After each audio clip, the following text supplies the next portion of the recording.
Hello, everybody. Welcome back to the Geezerology Roundtable. Today, we're going to go back to the spring of 1970 and the release of an album titled Sugarloaf by a band called Sugarloaf. Now, if you're not familiar with this name, you are familiar, I'm sure, with the hit single that came from this, Green-Eyed Lady, which still shows up on compilations today. It's a song that has stood the test of time. And we still hear it on classic rock radio and pretty much all over the place. I want to say that this band was a one-hit wonder, but technically, I guess they were not a one-hit wonder because a few years after this, they did have another top 10 single, but it's a song that I have no memory of, but Bob actually pointed out to me, so Bob knows about that second song. But anyway, Sugarloaf by the band Sugarloaf, and Bob's going to kick us off. All right, thank you, Scotty. So yeah, Sugarloaf's first hit single, Green-Eyed Lady. I fondly remember this song from my youth, and what I remember, better than anything else probably is the radio version. But if you go to the album version of this song, it clocks out at nearly 6 minutes. It's got a really cool organ guitar solo in it. And Green-Eyed Lady is still to this day to me a captivating song. It's kind of a jazzy masterpiece. It's mystical, and the song was written about band member Jerry Corbetta's girlfriend who had green eyes. And the lyrics, like I said, they're kind of mystical, and they paint this really alluring portrait of this lady. And you get, like, here's a sample. Green-eyed lady, passion's lady, dressed in love, she lives for life to be. Green-eyed lady lives life I never see, setting suns and lonely lovers free. Beautiful imagery, great song to listen to if you're under the influence of certain herbs or something. And I love the song, and if I was putting together, a mixtape of 60s and 70s singles, it would be on there. And there were 3 versions of this song done, and they edited it down. Like I say, the original song is 5 minutes and 58 seconds. They edited it down to a 2-minute 58-second single for radio airplay, and they removed the entire organ and guitar solos. Well, when the song started climbing up the charts, they re-edited it a third time, came up with a 3-minute and 33 version, and they put a truncated version of the organ and guitar solo back in. And that's the one that's still commonly played, on radio today. But you owe it to yourself to check out the 6-minute version of this song. It's trippy, it's a delight to listen to, and it's a nice trip back to those days. But the song still stands the test of time. I still enjoy it. Now, as far as the rest of this album, it sucks. That's my opinion. Not a very scientific statement, but I have this album, and when I started listening to this whole thing again, when we decided we were going to review this thing, it brought back the memory to me of why I never pulled this thing out of my collection. Because it's like, back in the day, it was too much effort to put that album on the turntable to listen to one song. There are 6 songs on the album. There are only 3 of them that have any lyrics. Then there are 3 that are instrumentals.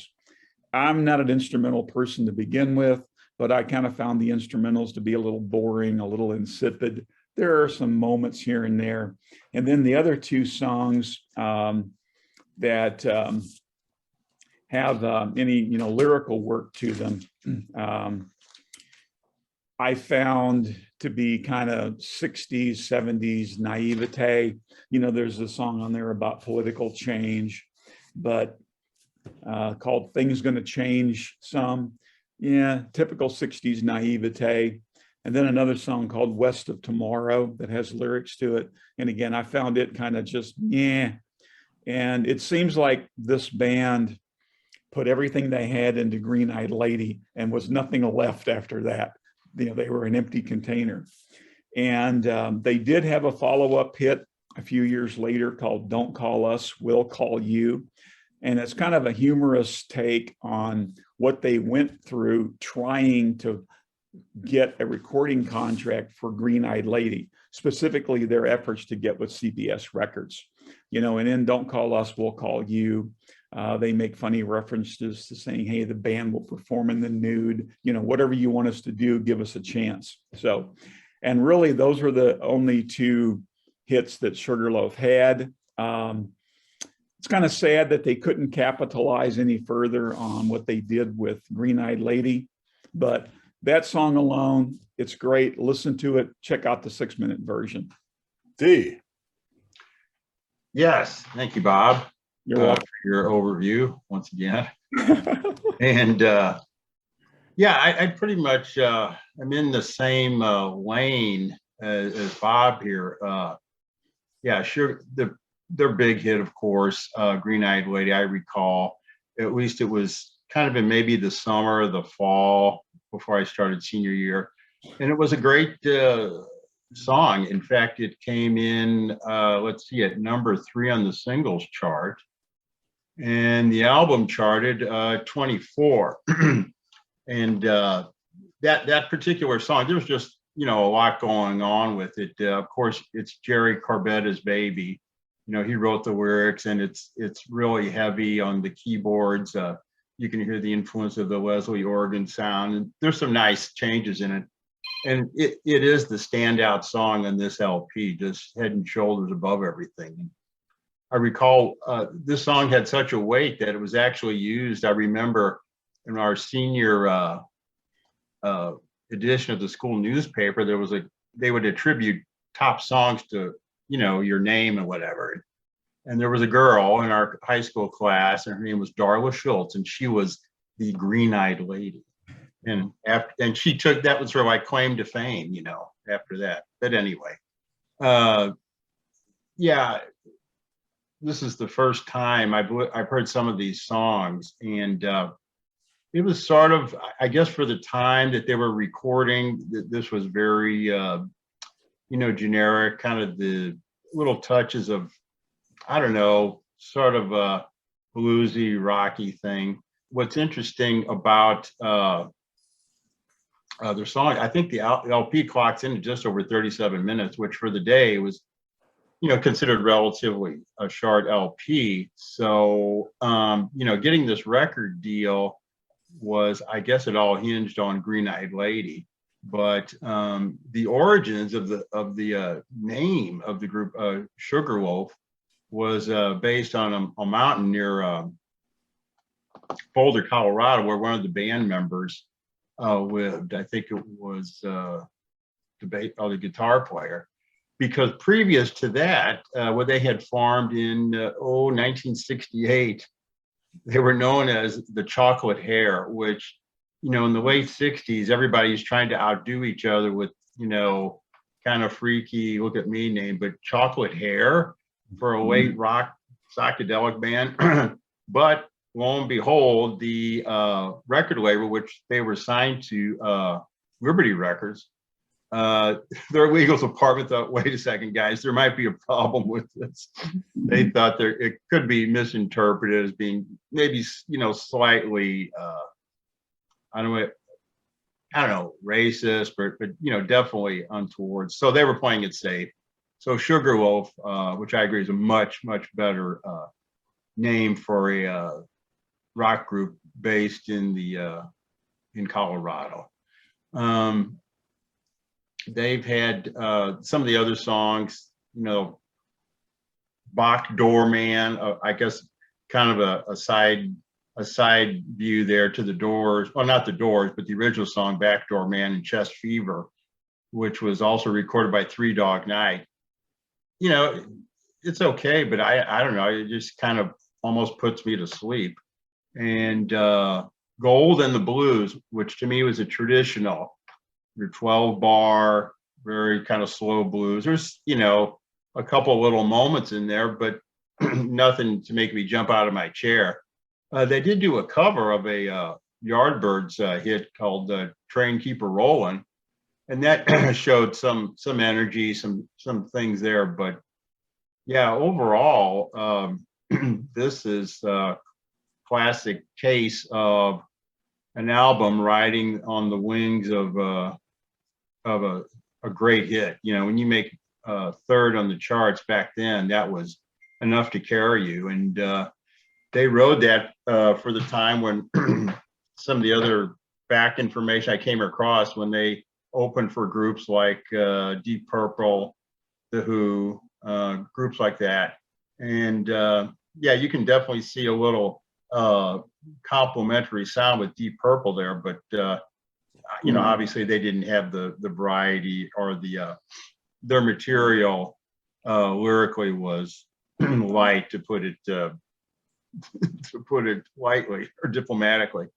So yeah, I know Green Eyed Lady is on a lot of compilation, you know, greatest hits of the 60s and 70s. And as Bob already mentioned, they did have the hit later on, Don't Call Us, We'll Call You. And but that was about it from them, although Jerry Corbetta did seem to you know, perform professionally. He went under his name, and the band itself had so many personnel changes. I tried to read through it. I just couldn't, you know, band members would come and go.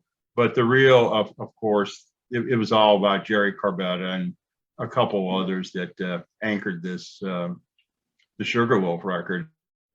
And yeah, it's too bad they couldn't have capitalized on that sound, but that's it. There's still, oh, and one little trivia. I understand not too many years ago they were voted into the Colorado Music Hall of Fame, so they're Right. Yeah. still carry weight back in the Rocky Mountain State. And that's you love keyboards and late 60s music, go back to Green Eyed Lady. It'll take you right there. Yeah, this was, yeah, they were out of Denver. Yeah, but this album was recorded in Hollywood, California. Yeah, I would, I guess the description I would come up for what this sounds like would be like psychedelic blues, like light psychedelic blues. You know, it's sort of on the fringe of that, but that's, you know, the heavy psychedelic blues from the late 60s, that was the inspiration for this. That's where this come from. And that's kind of the box that you can put it in. Very heavy on the keyboards. This was all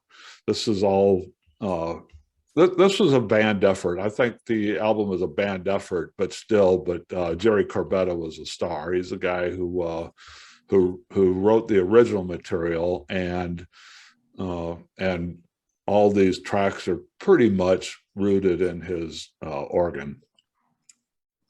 Very heavy on the organ. Yeah, I don't think this sucks. It's not, you know, it's not a good album, but I wouldn't say that it sucks. It's just it just sounds to me like taken as a whole, this is the kind of stuff that you would go like on a Friday night to a hipster lounge at a Holiday Inn or something, and this is the kind of stuff you would hear. We use It Blows. Would that work better? No, I don't even say it blow. I don't think, you know, I don't have any sort of negative. I don't have any negative feelings towards it. It just isn't, you know, it just isn't an album for the ages. It's a song for the ages. Green Eyed Lady is a song for the ages, but Sugarloaf album is not. Yeah, there's 6 tracks. 3 of them are instrumentals. 2 songs on the flip side do have vocals, and like Bob said, they're just sort of naive flower power sort of you know, pipe dream sort of lyrics, you know. Both of those songs on side 2 that have vocals are not sung by Jerry Corbetta. They're sung by a fella named Wieter Van Dorn. Corbetta only sings Green Eyed Lady. That's the only one he's on. And I did find out Corbetta did he did tour with with this song and the other hit song that he had, basically built his show around that. But he did tour as Jory Corbetta and as Sugarloaf through the decades. He died a few years ago. He had some sort of he suffered from some sort of dementia and died a few years ago. But I did find some videos on YouTube of, like in the early 2010s, where he was on stage performing the songs. And he traveled with a band. They called them the Classic Rock All-Stars or something like that. But this band that he traveled with was like the drummer from Rare Earth and the guitar player from Blues Image, and and a lot of people like that, who had one or two big hits back in the 60s and the early 70s, and then didn't go any further than that. Well, they all got together and made their own band, and sometimes they even appeared as Sugarloaf. Yeah, it's worth checking out this record. Just for a little nostalgia visit. It's not something that's going to be a staple or in your rotation or anything like that. Just grab Green Eyed Lady and drop it into your classic rock playlist, and that's the value of this record. I wish Sugarloaf actually released 4 albums, and they did have another hit, that one that you guys mentioned, "Don't Call Us, We'll Call You," and I went and listened to that, and I have no memory of that song. Bob tells me when we were talking earlier this week, he said, "Oh yeah, they had another hit," and he said it, and I went and listened to it, and it had no place in my brain. I have no idea about that song. So anyway, yep, Green Eyed Lady. That's a song that will forever live in the consciousness of us geezers. The rest of this stuff is just it's background noise. It's not awful, it's just not good, I don't think. Any final thoughts that you forgot to mention when you were in the spotlight? No, I think I would. Yeah. There's not much more to say about this. Yeah. And if you're still doing this, find a good doobie and listen to the 6-minute version of Green Eyed Lady. It's a nice little chestnut from 1970, and it fits firmly in that year, right? Yes, it does. Yeah. Okay, gang. Well, thanks for listening. We enjoy talking to you, and we're happy that you come and listen to us. We'll be back on Friday with another review, and next Tuesday with probably another roundtable. Check us out. Hit that subscribe button so you know what we're up to, and we'll talk to you later. So long.